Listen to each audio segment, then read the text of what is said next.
to assume it and you walk in the assumption that it is so, ignoring the senses, ignoring the facts of life that deny it. In a way you do not know, it will become a reality in your world. But these are the realities out of which we fashion our world. Take a man who is drafted. I was drafted in 1942 at the age of 38.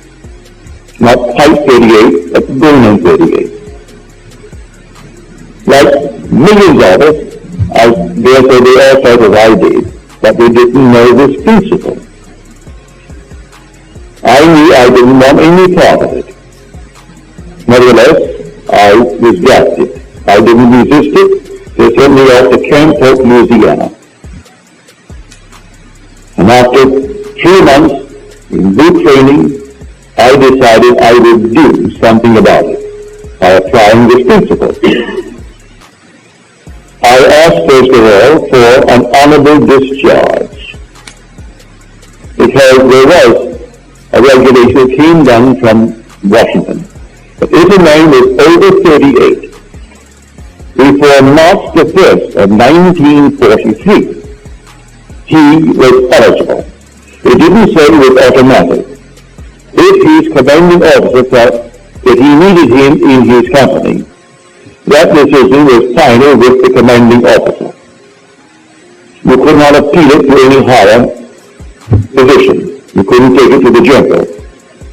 So whatever your commanding officer was, and he was a colonel, if he decided he needed you in his battalion, you remained. Well, I applied based upon the fact that I was eligible. For I was 38 before March the 1st of 1943. And it came back to me disapproved and signed by my commanding officer. All right? That seems final. But there is nothing final in this world if you know who God is. If you know that your own wonderful human imagination is God, you will not accept anything on the outside that is in conflict with your wonderful desire. So I desire to be honorably discharged out of the army and doing the work I'm doing now, for I did it before. I want to return to that work. So that night, there was a paper that I received that day, disapproved and signed Colonel Theodore Bilbo Jr. His father was Senator Bilbo of Mississippi. As I retired in my barracks with all these men around me, I assumed I was in my own apartment in New York City. I knew it well. I left a wife and a little girl only a few months old when I was drafted. My son volunteered and he was with the Marines in Guadalcanal. And they picked me up and I was drafted, and my little girl was born the end of June of that year, so she was only a few months. And I had a wife and a little girl, and so I imagine I am home. My wife is in that bed, I'm in this bed, and my little girl is over there in the crib. And then I simply assume I'm walking through the apartment. It was a nice 7-room apartment. And I walked from room to room and touched the objects, and they all seemed so familiar. And I looked through the window and I saw Washington Square. And I looked to my right and I saw 6th Avenue. And then, having gone all through the place, I simply returned to my gate and settled in it all in my imagination. But I gave it the tones of reality. I gave it sensory vividness. I made it so real that it seemed to me I'm actually in my apartment in New York City. But I made quite sure I was not there on furlough. I was there because I was honorably discharged. No furlough, not going back. Well, 4 o'clock in the morning, before my eyes came a sheet of paper. It looked like the sheet that I got from the colonel, where it was disapproved. And as I looked at it, a hand came out from here to the pen and held the pen. And and it scratched out the word disapproved, and it wrote boldly in script, approved. And then the voice said to me, that which I have done, I have done. Do nothing. I woke, and all the boys were sound asleep. I remained because I couldn't break their sleep. I remained until that very moment when I could go down and shave and clean before anyone else did, which I did. And this thing is permeating my entire brain, what happened to me that night. For 9 days I did nothing. On the 9th day the same colonel called me in. And after a long chat with me, he said, go back to your commanding officer, captain, and tell him to sign another application. And so I went back. I had done nothing in the interval. And he signed another application. I went back to the colonel approved it, and that very day I was on a train from Frankfort, Louisiana to New York City, honorably discharged. To this day, none of them knew or know what I did. I did it all in my imagination. I believed that what I did was fact.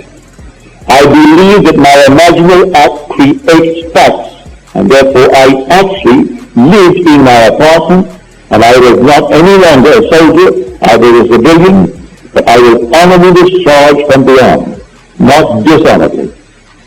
And in 9 days, it was fulfilled.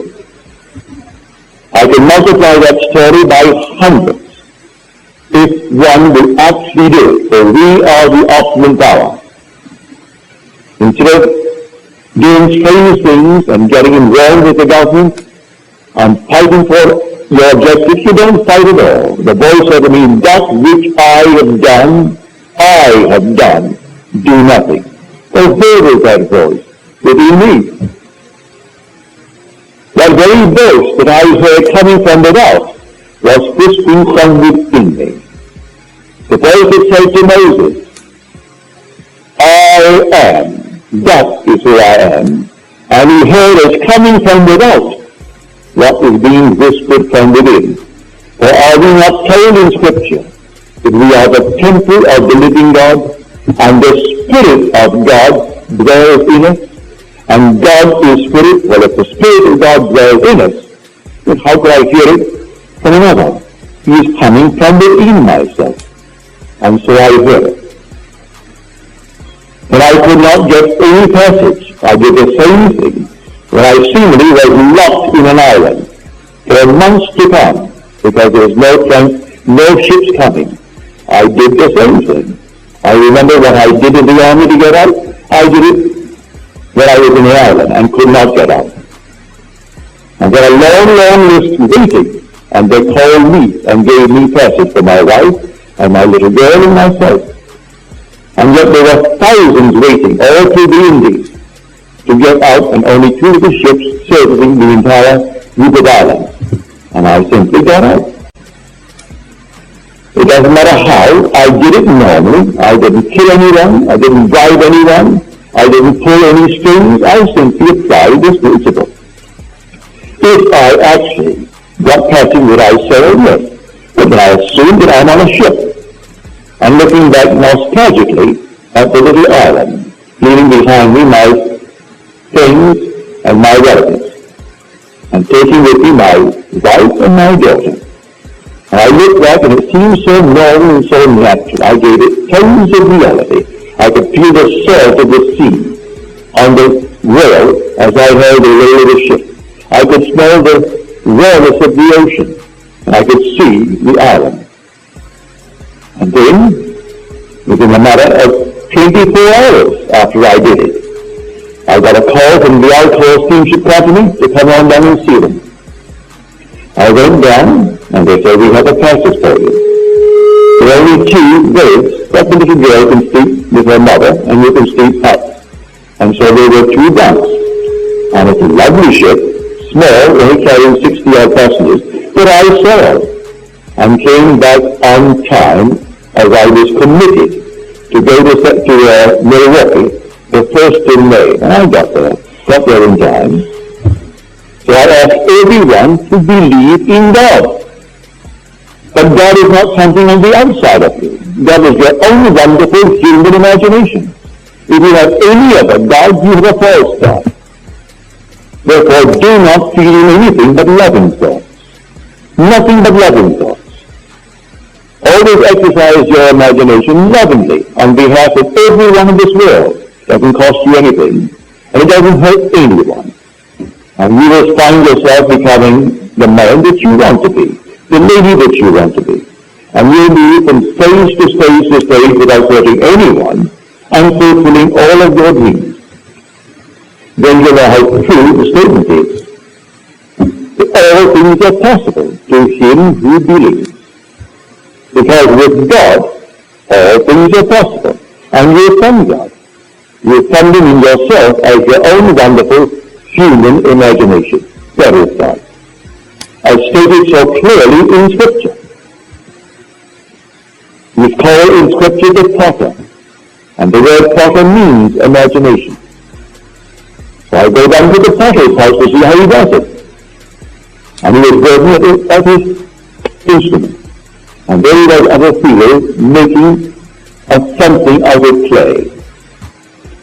But what he had, the vessel he had in his hand, was spoiled. And he reworked it into another vessel, as it seemed good to him to do. He didn't destroy it, he didn't discard it, he reworked it into another vessel. So you don't discard anyone, you rework him. See him as you would like to be seen by the world. See him in a more noble light. So you rework him in your own imagination, and believe in what you've done, and he will conform to it. So you don't discard anyone as something that cannot be remedied, that cannot be made right in this world. You make him right in your own mind's eye. For the potter is your own wonderful human imagination. And any vessel you hold, whether it be a man or yourself, see that it is lovely, that you are actually the man that you want to be. If there is one about you, they are what they would like to be. And have a nice vivid imagination of it, a clear idea of what you really want in this world, and a determinate vision of things as they ought to be, and have them all fixed in your own mind's eye, and believe it, then in a way that no one knows, they will all come to pass.